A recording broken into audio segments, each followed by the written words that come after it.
During dark or foggy cold months, more of our commute time is spent during dark driving hours, in morning and at night. Hi there, my name is Justin Ecanero, and I'm a Hansel Subaru employee.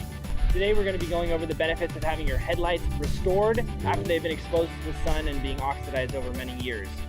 When a headlight like this has been exposed to the sun, it begins to yellow and haze, and over time this can depreciate the amount of light quality that is coming out of the headlight. When the headlight is yellowed and fogged, it really only lets out about 30 to 40% of the light that could be emitted from the bulb. So during this process, we're going to be able to gain 60 to 70% of the light being emitted from the headlight. Our headlight restoration process can inexpensively restore your headlights to improve your nighttime visibility. Rather than replacing your headlights, which can be an expensive proposition, this service can be performed during your next regular service visit. Of course, we'll also inspect your tire tread and brake condition and other maintenance items while you're here. Headlight restoration can improve your visibility. It also adds to your vehicle's appearance and gives it more of that original showroom shine. So call us today and let us tell you more about the many advantages of our headlight restoration service.